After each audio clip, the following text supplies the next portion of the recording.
Hello बच्चों, क्या हाल चाल, कैसे हैं आप लोग? अच्छे हैं तो अच्छे रहिए, स्वस्थ रहिए, पढ़ते रहिए। जैसे कि जानते हैं कि सारा सिलेबस अब बिहार स्टेट के लिए बदल चुका है और इस नए सिलेबस के अकॉर्डिंग हम अपना लेक्चर फिर से स्टार्ट कर रहे हैं।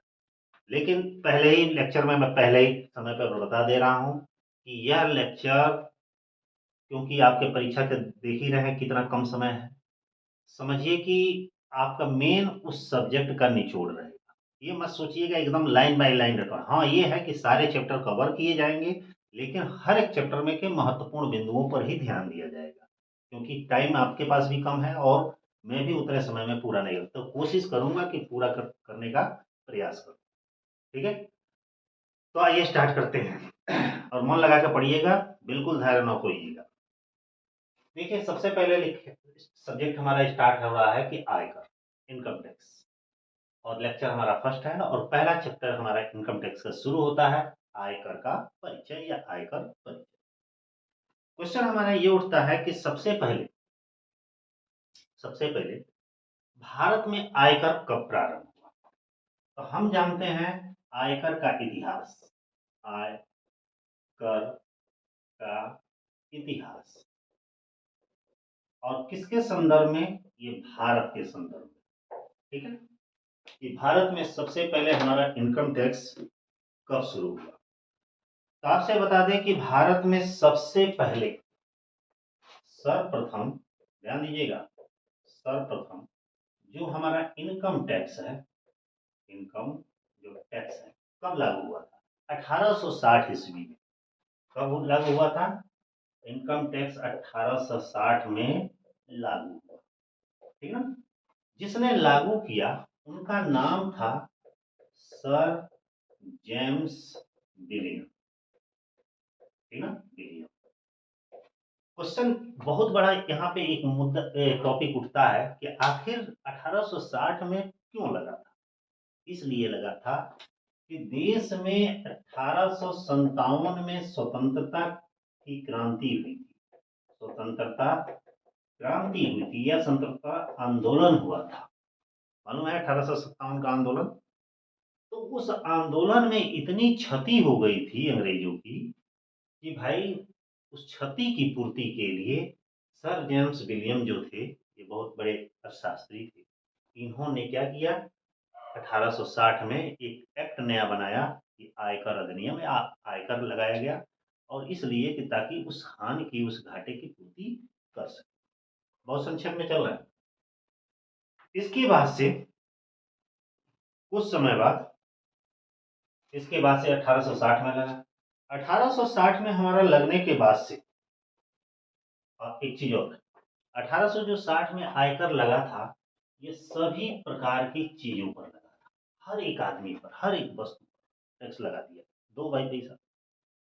लेकिन जो 1800 एक दूसरा अधिनियम बना 1886, उसके बाद लागू हुआ आयकर अधिनियम बना, अधिनियम बना 1886। इस अधिनियम में क्या किया गया? इस अधिनियम में मैंने धीरे धीरे देखे होंगे कि बहुत सारे अधिनियम बने। इस अधिनियम में क्या किया गया? कृषि को मुक्त किया गया, कृषि को मुक्त किया गया। मैंने ये कहा गया कि भाई कृषि पर हम टैक्स नहीं लगाएंगे, बाकी सब पे लगाएंगे, मैंने सारे नियम वैसे ही, बस कृषि पर टैक्स नहीं। उसके बाद 1858 में लगा। अगला अधिनियम कब बना? अगला आयकर अधिनियम जो बना 1918। इस अधिनियम में क्या किया गया? जो आयकर का दर है, आयकर का दर निर्धारित किया, दर निर्धारित किया। मतलब अलग अलग सामानों पर अलग अलग रेट, अलग अलग टाइप के आदमियों पर अलग अलग। उसके बाद से 1952 में अधिनियम बना, 1922 में अधिनियम बना, जिसका नाम था आयकर अधिनियम 1922। इसमें क्या किया गया कि इस अधिनियम में यह जो आयकर जो है, आयकर, ये केंद्र सरकार का एक विषय बन गया, माने एक टॉपिक बन गया कि भाई आयकर को सेंट्रल गवर्नमेंट के अंदर रखना चाहिए। लेकिन वही अधिनियम पूरी देश की आजादी तक चला, लेकिन जब हमारा देश आजाद हुआ, कब आजाद हुआ? 1947। इसके बाद से हमारा जो आयकर, आज जो पढ़ रहे हैं, आयकर अधिनियम बना, जिसका नाम था आयकर अधिनियम 1961। कौन सा अधिनियम लगा? 1961। क्वेश्चन में पूछा जा सकता है कि ये प्रभावी कब हुआ? प्रभावी कब हुआ? 1 अप्रैल 1962 को प्रभावी। कब प्रभावी हुआ? 1 अप्रैल 1962। तो ये इसका इतिहास था। जब ये लगा था तो कितनी इसके अंदर धाराएं थी? 298 धारा थी। उस समय धारा कितनी थी? 298। और उसके बाद से अनुसूचियां थी। अनुसूचियां इसमें कितनी थी भाई? अनुसूचियां इसमें 14 अनुसूचियां थी, ठीक है। और इसी अधिनियम के अंतर्गत एक सबसे महत्वपूर्ण बात की गई कि जो भी हिसाब किताब का है, अर्थात एक फाइनेंशियल ईयर की बात की गई कि हमारा इसमें जो भी ईयर शुरू होगा 1 अप्रैल से शुरू होगा और 31 मार्च को समाप्त। और जो भी हिसाब किताब या लेखे या कर का निर्धारण किया जाएगा वो 1 अप्रैल से 31 मार्च के मध्य। ये एक संक्षिप्त इतिहास है। टाइम आपके पास भी नहीं है और हमारे ऊपर भी बहुत जिम्मेदारी है, इसलिए आप तेजी से बढ़ते। अब शुरू करते हैं। ये तो हिस्ट्री थी कि आयकर होता क्या है। ध्यान दीजिएगा, आयकर होता क्या है। जो आयकर है वो आय प्लस कर, दो प्रकार के शब्दों से मिलकर बना। जो आय का मतलब होता है हमारी प्राप्तियां। हम किसी भी स्रोत से धन का अर्जन करते हैं उसको इनकम कहा जाता है। हम किसी भी माध्यम से, किसी भी स्रोत से कोई भी काम करके पैसा अर्जन करते हैं, धन अर्जन करते हैं, वो आय कहलाता है। कर का मतलब होता है उस इनकम पर सरकार को थोड़ा थोड़ा हम कुछ शुल्क देते हैं, शुल्क देते हैं। और शुल्क कैसे होता है? उस सरकार सबसे शुल्क नहीं लेता है। उस सरकार निर्धारित कर दिया है कि इतना से अधिक कमाएंगे तो हमको देना पड़ेगा, तो उसको क्या कहा जाता है? कर कहा जाता है। अर्थात कमाई गई आय पर, किसकी कमाई गई? एक व्यक्ति की कमाई गई आय पर जो सरकार को कर दिया जाता है उसे आयकर कहा जाता है। समझ गए? क्वेश्चन में पूछा जाता है कि जो हमारा ये आयकर है ये किस तरह का कर है? एमसीक्यू क्वेश्चन में आयकर जो है वो क्या है? प्रत्यक्ष कर है। पूछता है कि आयकर कौन सा कर है? प्रत्यक्ष कर है। पॉइंट सब नोट किए रहिएगा, ठीक ना। और क्या है? आयकर क्या है? अगला ये केंद्रीय कर है। केंद्रीय कर। क्यों? क्योंकि ये केंद्र सरकार द्वारा लगाया जाता है। अगला जो आयकर क्या होता है? ये करदाता देता है। करदाता द्वारा भुगतान किया जाता है। करदाता द्वारा भुगतान का मतलब है जो कमाता है वही चुकाता है। अगला क्या है? ये जो आयकर होता है ये गत वर्ष की आय पर लगता है। गत वर्ष की आय पर लगता है। अब सोचे होंगे गत वर्ष क्या है, अभी थोड़ी देर बाद बताएंगे उसको। और क्या होता है? जो आयकर की दर होती है, ये विविध दर जो इसकी होती है विभिन्न खंडों में होती है। विभिन्न खंडों का मतलब है छोटे छोटे टुकड़े पार्ट में। जैसे इस समय का रेट है 5%, 7%, 10%, मैंने 5%, 20% और 30%। एक चीज और बता देते हैं, जो हम इनकम टैक्स से पढ़ा रहे हैं क्योंकि आपका एग्जाम अभी हो रहा है, वह ध्यान दीजिएगा हमारा असेसमेंट ईयर 2022 और 23 का पढ़ा रहे हैं। ऐसा इसलिए कि इसी ईयर में आपका एग्जाम होगा। जो अभी बजट पेश हुआ है, जो अभी बजट पेश हुआ उसमें जो आयकर की दरें हैं वो अभी इफेक्टेड नहीं है। वो 1 अप्रैल 2023 के बाद 23 से इफेक्टेड होगी। ये माइंड में हमेशा रखिएगा कि जो इनकम टैक्स पढ़ रहे हैं, जो असेसमेंट ईयर 2022 और 23 का पढ़ रहे हैं, जो अभी बजट पेश हुआ है उसमें जो टैक्स की रेटें निर्धारित की गई हैं वो 1 अप्रैल से इफेक्टिव होंगी, जो इसी साल में, ठीक ना। और क्या होता है? ये हमारा आयकर की विशेषता है। क्वेश्चन में एक चीज और उठता है, इसमें कुछ महत्वपूर्ण टॉपिकों के बारे में बता दे रहे, पहले इतना मिटा दें क्योंकि जगह नहीं है।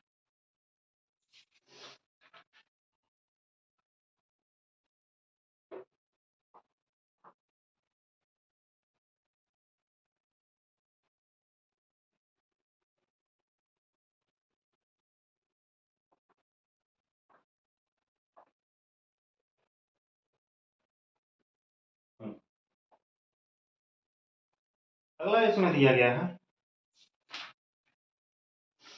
आय कर की दर। ध्यान दीजिएगा, आय कर की दर।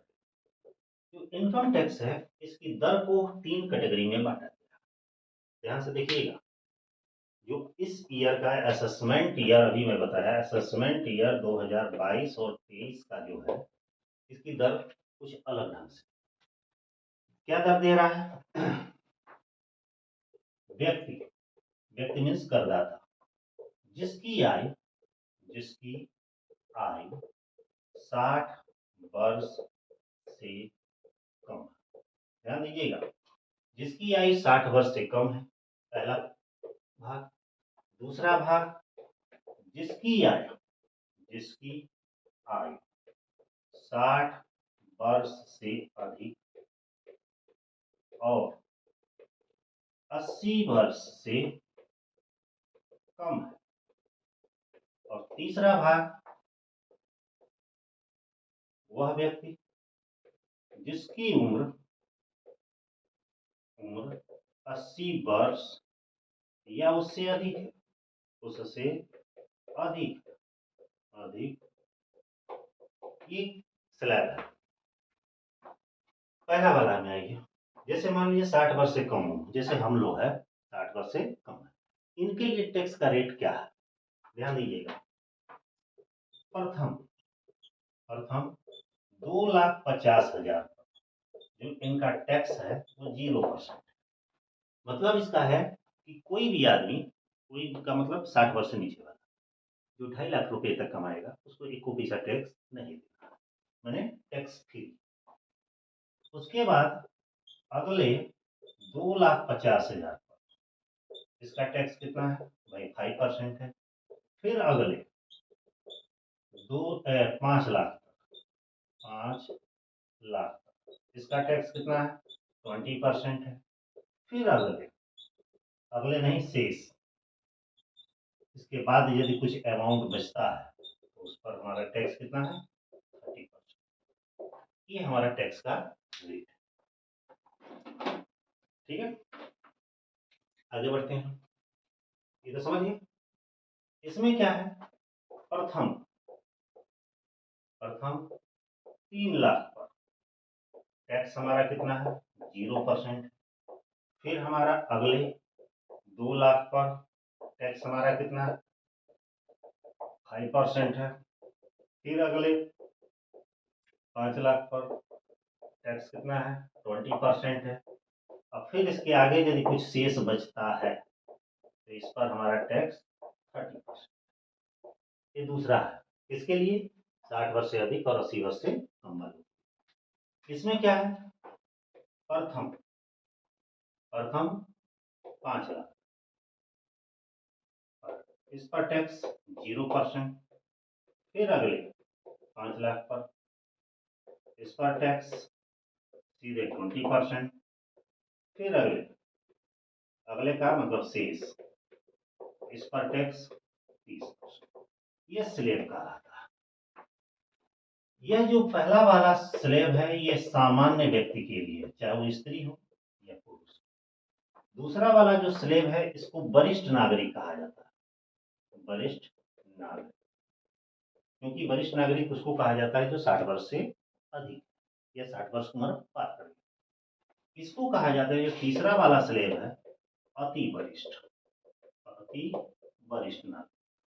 ठीक है, ये भी पूछा जा सकता है अति वरिष्ठ कौन होता है भाई? जो 80 वर्ष पार कर गया है। वरिष्ठ कौन होता है? जो 60 वर्ष पार कर गया है। सामान्य कौन होता है? जो 60 के भी अंदर है। ठीक, ये हमारा टैक्स का कुछ रेट है, ध्यान दीजिएगा। इसके बाद से अधिभार लगाया जाता है। अधिभार का मतलब होता है टैक्स के ऊपर टैक्स, मतलब सरचार्ज। ठीक, ध्यान दीजिएगा। पहला अधिभार, पहला क्या कर रहा है? अधिभार लिखिए, अधिभार। अधिभार इसको सरचार्ज कहा जाता है। हिंदी भी पूछ सकता है, अंग्रेजी लिखकर सरचार्ज का क्या नियम?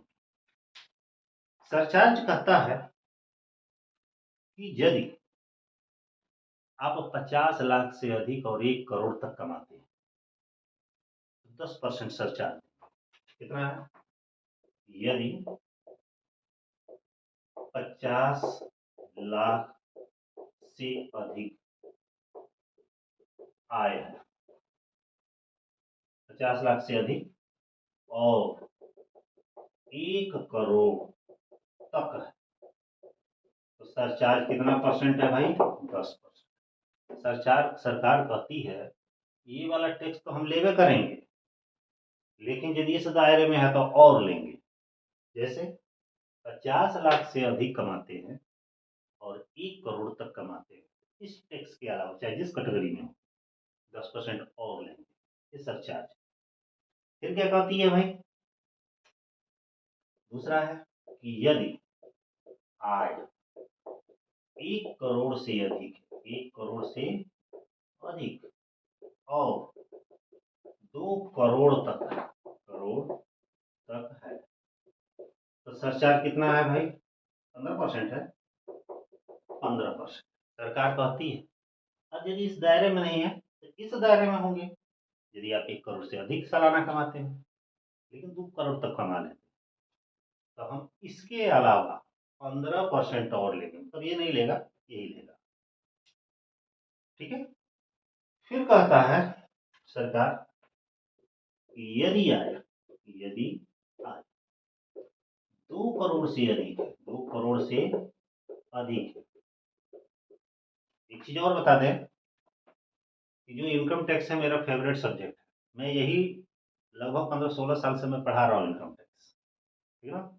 टेंशन फ्री रहिएगा इनकम टैक्स में, सारा एकदम मेन मेन, बस अब उतना तो डीपली नहीं पढ़ा पाएंगे यानी कि टाइम में नहीं है, लेकिन मेन मेन जो पॉइंट है वो सारा बता देंगे। इसमें कहता है सरकार भाई कि 2 करोड़ से अधिक कमाते हैं लेकिन और 5 करोड़ तक कमाते हैं, तो सरकार कहती है भाई हम आपसे 20% लेंगे, इसके अलावा ये तो लेवे करेगा, ये भी लेगा। और भी एक दिया गया है, रेट चेंज कर दिया 25%, 20% नहीं करेगा, कह रहा है 25% लेंगे, 20 से नहीं काम चलेगा। और जज कहती है सरकार 5 करोड़ से यदि आय अधिक है, यदि आय 5 करोड़ से अधिक है तो सरकार कहती है तब 37% हम लेंगे। सोचिए ये अधिभार है। ठीक है। इसके अलावा भी और भी कुछ टॉपिक है महत्वपूर्ण, और मेरे ख्याल से नहीं है, ज़्यादा डीप में जाने की जरूरत नहीं, इतने पॉइंट आप परिचय में तैयार रखिएगा। आगे बढ़े, नोट कर लिए होंगे, मिटा दे रहे हैं क्योंकि आप लोग को टाइम कम है, तो मुख्य मुख्य पॉइंट ही बस बताना है, बाकी से सभी इसमें बहुत सारे टेक्स्ट के और भी सब रेट हैं, तो आगे वाले लेक्चर्स में सब मिलेंगे। ये बेसिक जो इंट्रोडक्शन था ये समझिए इनकम टैक्स का खत्म हो गया। ठीक है। अब दूसरा इसमें जो टॉपिक शुरू हो रहा है वो हमारा है प्रमुख परिभाषा। ये हमारा टॉपिक सेकंड, इसमें है प्रमुख परिभाषा, परिभाषाएं। समय कम देखते हुए ऐसा किया जा रहा है कि बहुत अंदर तक नहीं चल रहा है, लेकिन क्या किया जाए।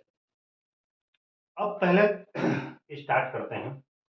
प्रमुख परिभाषा में सबसे पहला नाम दिया गया है करदाता। नाम ही है करदाता। कर का मतलब टैक्स और दाता का मतलब है जो देता है। जो आदमी कर को चुकाता है, कर का भुगतान करता है, उसी को करदाता कहा जाता है। वो हम आप कोई भी हो सकता है। जो व्यक्ति इनकम कमाते हैं और उस पर सरकार को टैक्स देते हैं, चाहे वो कोई भी आदमी हो, छोटा हो, बड़ा हो, बूढ़ा हो, महिला हो, पुरुष हो, कोई भी, उसी को करदाता कहा। अब जो ये करदाता होते हैं, करदाता कौन होता है? जो कर चुकाता है या चुकाने का दायी होता है, दायी मतलब उत्तरदायी होता है, या कर निर्धारण की प्रक्रिया आरंभ कर दी, ऐसे व्यक्ति को करदाता कहा। ये जो करदाता होते हैं वो दो तरीके के होते हैं। इनके जो प्रकार हैं ये दो हैं, पहला और दूसरा। एक होता है माना गया करदाता, माना गया करदाता, और दूसरा होता है चूक का करदाता, है ना। ये दो तरीके के। अब सोच रहे होंगे कि माना गया करदाता क्या होता है। माना गया करदाता किसे कहा जाता है? ऐसा कोई करदाता जिसे कानून द्वारा कर चुकाने का उत्तरदायी उसके ऊपर थोप दिया जाता है कि भाई तुमको चुकाना है, तो उसे माना गया करदाता। चूक का करदाता का मतलब होता है कि एक ऐसा करदाता जो अपने कर का भुगतान करने में या कर के दायित्वों का भुगतान करने में विफल हो जाता है कि भाई टैक्स तो चुकाना लेकिन मैं चुका नहीं पाऊंगा, उसे चूक का करदाता कहा जाता है। कर इसमें ये भी पूछा जा सकता है कि इसका उल्लेख आयकर अधिनियम की किस धारा में की गई है, तो धारा भी याद कर लीजिएगा, धारा 2(7) में करदाता का जिक्र किया गया। तो दूसरे पॉइंट पे चलते हैं। दूसरा पॉइंट हमारा कहता है कि कर निर्धारण वर्ष और गत वर्ष। ध्यान दीजिए, सबसे पहले हम गत वर्ष की चर्चा करते हैं। गत वर्ष को हम कहते हैं प्रीवियस ईयर। इसका जो उल्लेख है धारा 3 में कहा गया। कहाँ किया गया? धारा 3। अब गत वर्ष होता क्या है? कोई भी करदाता जिस वर्ष आय कमाता है उसी वर्ष को गत वर्ष कहा जाता है। एक शब्द में, जैसे आप जिस साल इनकम कमाते हैं वही गत वर्ष। ऐसा इसलिए कि इनकम टैक्स का रूल है कि जिस साल आप इनकम कमाते हैं उस साल आप टैक्स नहीं देंगे। इस साल जैसे कमाए तो अगले साल टैक्स देंगे, पिछले साल जो कमाए होंगे वो इस साल देंगे। समझ रहे हैं ना? तो जिस वर्ष इनकम कमाते हैं उसको गत वर्ष कहते हैं। जो ये गत वर्ष है, गत वर्ष यह अधिकतम 12 माह का होता है।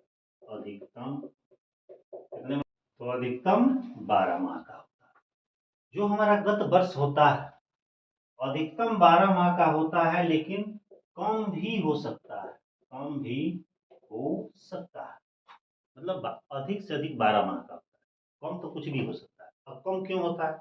जैसे मान लीजिए कोई बिजनेस दिसंबर के महीने में शुरू किया, दिसंबर के महीने में शुरू किया, तो ईयर कब एंड होगा? 31 मार्च को। क्योंकि इसमें हमारा ईयर जो चलता है 1 अप्रैल से 31 मार्च चलता है। दिसंबर में कोई बिजनेस शुरू किया तो मार्च तक उसका कितना हो जाएगा? 3 से 4 महीना होगा गत वर्ष। तो मैक्सिमम 12 महीने का होता है। गत वर्ष क्या है? वह वर्ष जिस वर्ष आय कमाई जाती है। यहीं पे एक नाम और आता है तीसरे नंबर पे, कर निर्धारण वर्ष। कर निर्धारण वर्ष, इसको अंग्रेजी में असेसमेंट ईयर कहा जाता है। जो कर निर्धारण वर्ष होता है इसका उल्लेख किया गया है किसमें? धारा 3(9) में किया गया। किसमें किया गया है? सॉरी 2(9) में है ना, ये 2(9) में किया गया। ये कर निर्धारण वर्ष क्या होता है? जिस वर्ष करदाता कर का भुगतान करता है या कर ऐसे समझिए चुकाता है, तो उसे कर निर्धारण वर्ष कहा जाता है। जो कर निर्धारण वर्ष होता है इसकी जो अवधि होती है वो एग्जैक्ट 12 माह का होता है। न ये 12 माह से न कम होता है न अधिक होता है। लेकिन कर निर्धारण वर्ष है, अधिकतम 12 महीने तक का तो होता है लेकिन कम भी हो सकता है। लेकिन यह न कम होता है न अधिक होता है। इसकी भी जो अवधि होती है वो 1 अप्रैल से स्टार्ट होकर 31 मार्च तक होता है। अब यहाँ पे एक क्वेश्चन बन रहा है कि अभी मैंने बताया कि जिस वर्ष आय कमाई जाती है वो गत वर्ष, जिस वर्ष टैक्स का भुगतान किया जाता है कर निर्धारण वर्ष। लेकिन इसके नियम के कुछ अपवाद हैं। क्या है अपवाद? अपवाद क्या है? कुछ ऐसी दशाएं हैं जिसमें करदाता जिस वर्ष आय कमाता है उसी वर्ष टैक्स देगा। ये हमारे बोलने के उल्टा हो गया कि नहीं हो गया? तो ये इसके अपवाद है। वो आपके अपवाद कौन कौन से हैं वो मैं अभी बता देता हूँ। पहला वो अपवाद दिया गया है, पहला है अपवाद फर्स्ट, धारा 172 के अंतर्गत। धारा 172 में कहा गया है कि एक ऐसा व्यक्ति जो समुद्री जहाज के कर्मी दल का सदस्य है या समुद्री जहाज द्वारा व्यापार करता है, ऐसे व्यक्तियों पर भी टैक्स उसी वर्ष ले लिया जाएगा जिस वर्ष कमाया। और एक है धारा 173 दिया गया है, 73 या 74। एक दूसरा है ये धारा 174, इसमें क्या कहा गया है कि ऐसा व्यक्ति जो हमेशा के लिए भारत छोड़ के जा रहा है, पुनः वापस आने का इरादा नहीं है, ऐसे व्यक्तियों से भी पकड़कर उसी साल टैक्स लिया जाता है जिस साल वो कमा के भाग रहा है। ये धारा 172 में कहा। अगला है कि धारा 176, धारा 176 इसमें क्या कहा गया है कि ऐसा व्यक्ति जो व्यवसाय इस साल चलाया, चाहे कमाया हो चाहे न कमाया हो, कमा के अपना व्यवसाय को बंद कर रहा है, तो उन व्यक्तियों से भी पकड़कर उसी साल टैक्स लिया जाता है जिस साल ऐसा किए हैं। तो उनके लिए गत वर्ष भी वही और कर निर्धारण वर्ष भी वही। ठीक है, ये अपवाद है।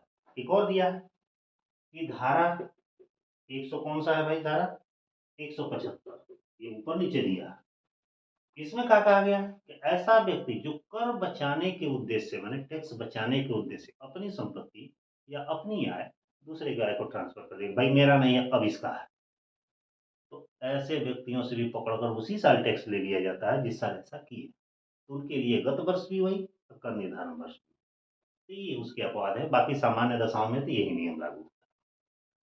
अगला हमारा जो क्वेश्चन है, ये कहा गया है कि व्यक्ति क्या है, व्यक्ति की परिभाषा दीजिए। धारा 231 में, धारा याद रख ले रहिएगा, इसलिए क्वेश्चन में पूछ सकता है इनकम टैक्स के अनुसार व्यक्ति किसको कहा जाता है। तो देखिए, व्यक्ति का मतलब होता है एक सामान्य व्यक्ति। सामान्य व्यक्ति, सामान्य व्यक्ति में वो स्त्री भी हो सकती है और पुरुष भी हो सकता है। और क्या हो सकता है, एक फर्म भी हो सकती है, एक कंपनी भी हो सकती है, ठीक है। एक स्थानीय सत्ता भी होती है, स्थानीय सत्ता, स्थानीय सत्ता में समझते हैं ना, नगर पालिका, नगर परिषद, नगर निगम को स्थानीय सत्ता कहा जाता है। कोई प्राधिकरण भी हो सकता है, बोर्ड भी हो सकता है, कोई अन्य संस्था भी हो सकती है, या व्यक्तियों का समूह भी हो सकता है। इनको व्यक्ति की परिभाषा में शामिल किया। आगे बढ़ते हैं बेटा,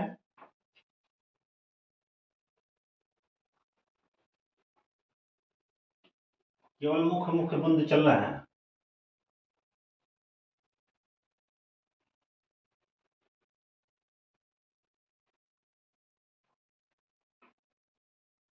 हाँ, अगला क्वेश्चन है आय क्या है, आय की परिभाषा दी, ठीक है।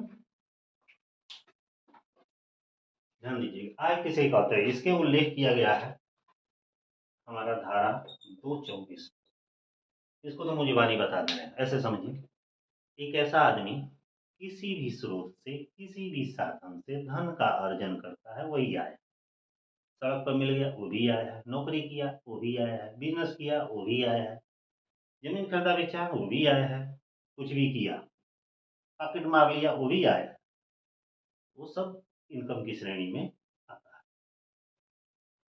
क्वेश्चन है कि इसमें कि आय की विशेषता क्या है, आखिर कैसे मानेंगे कि आय, इसकी कुछ विशेषता है। जो हमारी आय होती है, आय ये मौद्रिक भी होती है, मौद्रिक व अमौद्रिक दोनों होती है। आय किस तरह की होती है, मौद्रिक और अमौद्रिक दोनों। दूसरा क्या विशेषता है, आय देश के अंदर व बाहर कहीं प्राप्त हो, मतलब ऐसा नहीं कि हम देशों में कमा रहे तो आय है, विदेशों में कमा रहे तो भी आय है।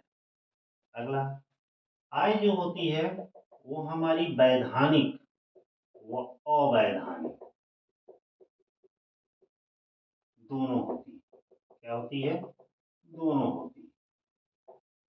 किसी भी तरीके मैंने लीगल और लीगल कोई भी किसी भी तरीके से कमाए, पैसा कमा रहे थे, इनकम है। और क्या होता है? आय जो होती है ये मासिक भी हो सकती है, त्रैमासिक भी हो सकती है और वार्षिक भी हो सकती है, किस्त में भी हो सकती है, किसी भी तरीके रोज रोज भी मिल सकती है। अगला है, मुख्य इतना ही विशेषता है, अब शॉर्टकट थोड़े क्वेश्चन है। अगला है सकल कुल आय क्या? अगला इसमें टॉपिक है सकल कुल आय। सकल कुल आय किसको कहा जाता है? इसका उल्लेख धारा 80B(5) में किया गया। इसमें धारा 80B(5) में किया। अब समझिए सकल कुल आय क्या होती है। देखिएगा, आय के जो है 5 हेड है, 5 कितने हैं? शीर्षक। ये 5 शीर्षक कौन कौन से हैं?